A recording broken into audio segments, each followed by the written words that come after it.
힙지로. 낡음과 젊음이 기묘한 분위기로 어우러지는 이곳, 을지로에 붙은 별명입니다. 바로 그런 을지로스러운 만남이 여기에 있습니다. 40년차 기술장인과 저 같은 경우는 내가 78년도부터 했어요, 이거요. 3년차 청년 창업가가 만난 겁니다. 창업한 지는 지금 3년 반 정도가 되고 있어요. 하지만 이곳엔 포크레인이 들어오고 있습니다. 도심 제조업의 장인들은 하루아침에 내쫓길 위기에 처했죠. 당신이 몰랐던 우리가 소리 없이 잃어가고 있는 을지로의 역사, 그 벼랑 끝의 이야기를 들어봅니다. 무언가를 만들고 싶다는 생각으로 좀 막연하게 시작을 하게 됐는데 그 바탕에는 이런 도심 제조업이 있었다고 생각이 들어요. 창업 초기에 이쪽 을지로에 있지는 않았지만은 무언가를 만들기 위해서는 항상 이쪽을 와야 됐었거든요. 활용할 수 있는 자원이 저희한테는 되게 큰 장점이었고, 그게 좀 창업의 큰 동기? 저희가 주로 하고 있는 금속 관련된 것들은 이 근방에 있어요.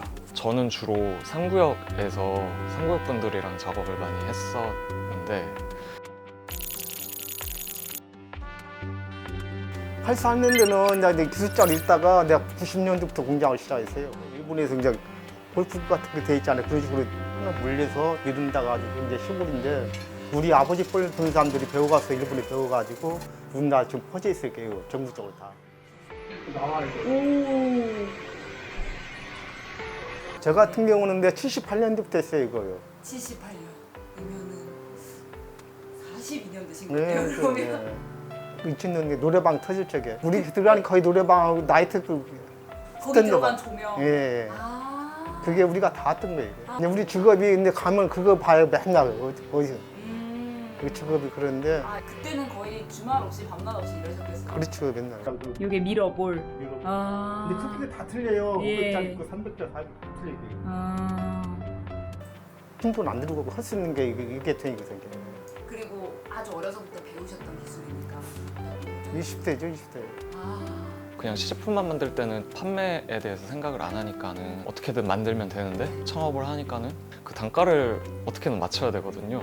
당연히 저희는 그 기술이 없고 그 주변에 이제 활동하시는 공장 사장님들이랑 같이 협업을 해야 되는 거죠. 그럼 이 청년과 장인은 어떤 사연으로 만나게 됐을까요? 창업하고 3년 반 여간의 시간 동안 작업해왔던 게, 외주 작업을 주로 진행을 하면서도 저희만의 제품을 만들고자 했고, 전통주를 위한 제품을 만들어 보면 어떨까? 그런 생각을 하게 됐어요. 이걸 제작을 해야 되는데, 일단은 그러니까 처음 해보는 공정이었어요. 가서 보니까 이제 물건이 좀 까다롭더라고, 이게 자체가. 그런데 이 친구는 디자인만 하다 보니까 이런 거 잘 몰라요. 몰라서 이제 내가 이제 그 샘플 같은 걸 많이 보여주세요. 이런 금형이 이런 거 있다. 근데 공정에서 그렇게 나오고 금형이 어떻게 나온다고 과정을 다 해주고서 설명을 해주세요, 입니다. 이걸 들고 가면은 이 부분은 이 정도는 될 것 같아, 안 될 것 같아, 이거를 말씀을 주시거든요. 그러면은 또 그거에 맞춰서 저희가 또 수정해서 그럼 이렇게 해주세요. 굉장히 많은 시제품들을 제작을 했었죠. 하나는 실패해봤어요, 이게. 근데 저것만 이제 하고 있어요. 소주잔하고 막걸리잔만. 막걸리병을 해야 되는데 그게는 금형비가 너무 비싸고 안 맞아요, 이게 타산이. 3D 프린팅 활용해가지고 제작을 많이 하고, 공장에서도 그 금형을 수정해가면서 시제품 제작을 해서 최종적인 결과물이 나왔죠. 도심 제조업의 장점은 다품종 소량 생산이 가능하다. 저희가 하고 있는 제품들의 매력이라면은 좀 어디서 딴 데서 흔하게 볼 수 없는, 대량으로 찍어서 쫙 깔려 있는 그런 제품이랑 결이 다른. 예. 원래 이쪽 안에 입점돼서 제가 좀 한때는 바빴어요. 몇 년 이게 부도 맞고 그 중산 들으면서 내가 좀 힘들었죠. 할 수가 없어요. 단가를 못 맞추는. 우리 재료값이에요, 재료값. 완제품 들어오는 게. 대량 생산에 비해서 단가 자체는 상당히 높거든요, 사실. 거의 기계를 사용하시긴 하지만은 자동화가 돼 있지 않으니까 공장 사장님들이 직접 이제 힘을 들이셔가지고 작업하는 것들이 많거든요. 그러니까 미국이나 영국 같은 데서도 직접 만들어내는 가치에 대해서 좀 인정을 많이 해주고 있거든요. 그러니까 이런 도심 제조업에 대한 관심이랄까? 게 좀 필요하지 않을까 그런 생각이 들어요. 소비자분들도. 그러니까 만드신 것들에 대한 자부심 이런 거는 되게 다들 프라이드 약간 그런 게 있으신 것 같기는 해요. 나는 그런 건 없어요. 그냥 그냥 성실히 일했다는 건 그거밖에 없어요. 이것이 나의 일이라는 소명으로 을지로에 뿌리 내린 세월 30년. 지금은 그 뿌리가 통째로 흔들리고 있습니다. 시보리 공장 바로 옆에선 초고층 오피스텔 공사가 한창입니다. 2014년 박원순 전 서울시장이 이 일대 재개발을 전면 중단하고 도시재생으로 전환하겠다 선언했지만 살아남은 것은 오직 세운상가 하나뿐인 상황.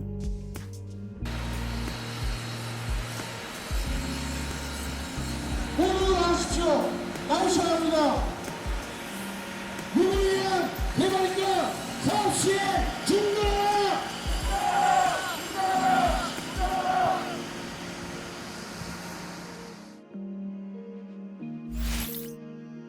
재개발 관리처분 인가를 앞두고 있는 3-2 구역의 삼성 시보리는 당장 내년에도 공장을 계속 운영할 수 있을지 막막한 상황입니다. 결국 옛것은 모두 밀고 새로 짓는다는 폭력의 방식은 하나도 바뀌지 않은 겁니다.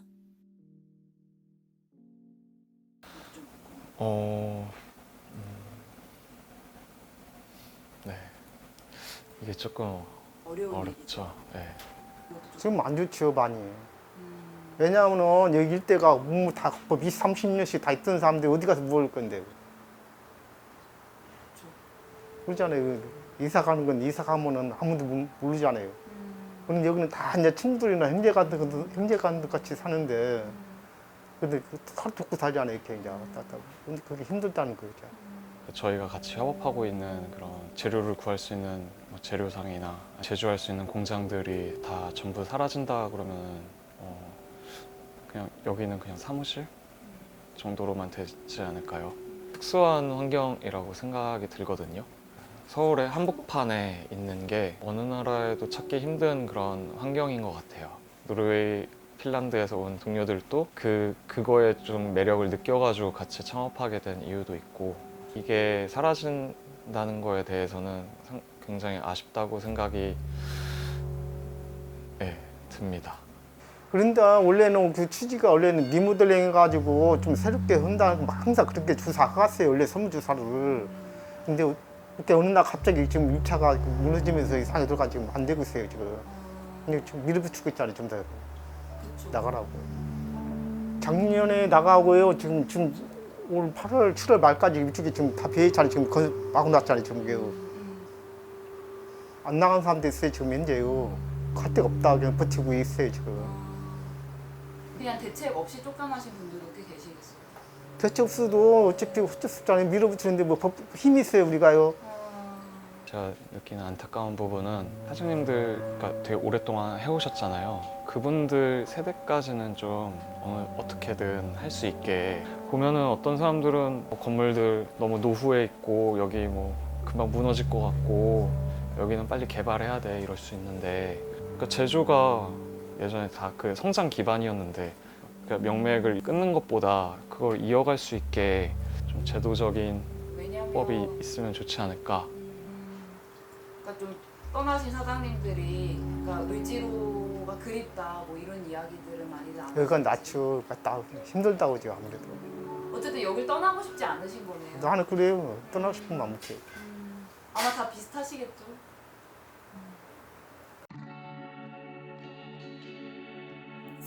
그 간절한 바람이 무색하게도 이들은 끝내 밀려나고 있습니다. 사지로 가는 기분이다라는 얘기가 들어요. 죽으러 가는 느낌. 지금 제가 마지막 지금 이사를 하는 거잖아요. 제가 이사하는 기간이 지금 2달이나 지났어요. 여기냐면 될 수 있으면 이 청계천 지역에서 좀 살아보려고. 길게는 500m, 짧게는 200m 내에서 모든 물건이 해결됐어요. 나갈 필요가 없어요.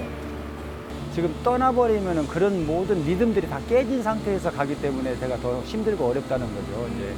다른 곳에서라면 보름씩 걸릴 일도 자재 조달부터 가공, 유통이 한 번에 가능한 을지로에서만큼은 하루 만에 가능했었죠. 본격적으로 재개발이 진행되던 2년 전부터 생태계가 파괴되며 이젠 그 또한 불가능해졌습니다.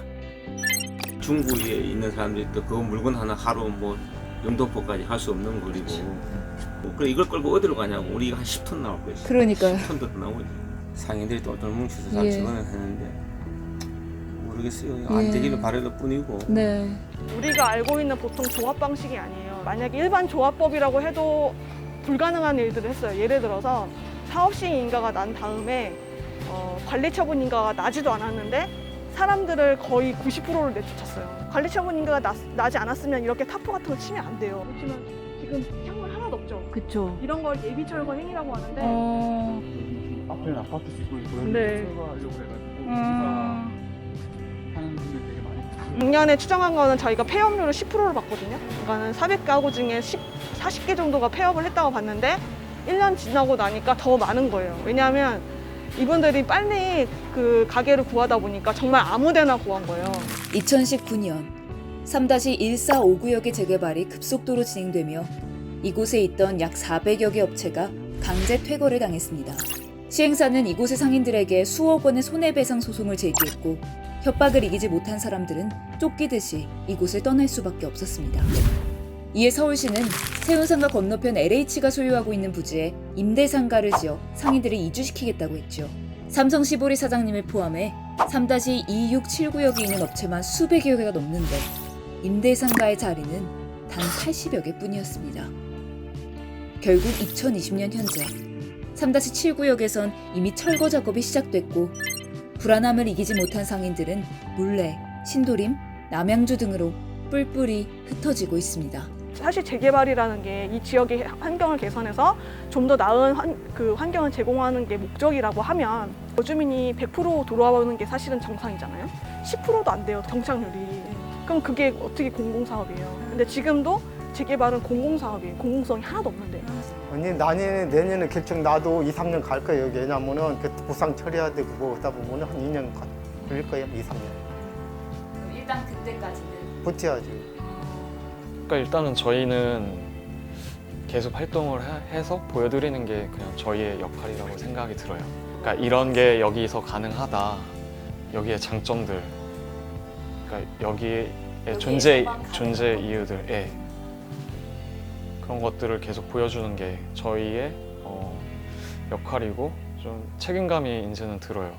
처음에 시작할 때는 그런 생각을 안 했었는데 언제부턴가 그런 책임감을 갖고 있습니다.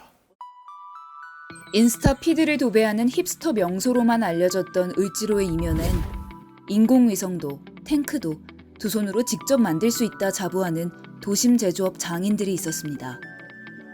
미래를 설계하는 창업가 청년들이 모여든 것도 바로 이 때문이었죠. 그들의 연륜, 손맛, 노련함에 기대기 위함이었습니다. 사람이 머무는 공간이 오로지 재산 증식을 위한 수단으로 전락한 이곳 서울. 오늘도 포크레인은 이 공간의 역사를, 그 유구한 이야기를 끊어내고 있습니다. 전 세계 어디에도 없는 곳을 전 세계 어디에나 흔히 있는 빌딩 숲으로 바꾸는 사이 서울은 지금 이 순간에도 근본 없이 납작한 도시가 되어가고 있습니다. 우리가 뭐 진짜 여기서 어려서도 나와서 30년, 40년씩 일하는 사람들인데 진짜 이 청계천이라는 데가 6.25 때 판자촌에 있었어요. 산업화를 이룬 사람들이고 여기서 기술 배워서 다 나갔거든. 다 부러공단이나 뭐 포철 뭐 이런 데로 많이 갔는데 그 젊은 사람들이 뭔가를 해보겠다고 여기로 왔는데 우리가 가지고 있던 기술들을 총동원해서 알려주거든요. 그러면 그 젊은이들이 거기까지 몇 년 걸려서 도달해야 될 것을 말 한마디 들음으로써 금방 아이들을 얻고 하는 이런 공간들인데 여기 장인들의 그 삶의 그 기술을 어떻게 할 거냐, 이 사람 많은 기술들을 돈 주고도 살 수 없는 게 이런 기술들인데 좀 안타까운 부분들이 그런 부분들이에요. 우리가 자꾸 도시를 집주인 중심으로 생각하는데 사용자 중심으로 그 시각을 바꿔야 되거든요. 그게 바로 도시재생의 핵심이라고 봐요. 어떤 장소의 주인은 누구일까요? 서류상에 오른 이름을 우리는 과연 주인이라 이룰 수 있을까요? 그곳에서 보낸 시간의 지분을 쥐고 있는 사람들이야말로 진짜 주인이 아닐런지요.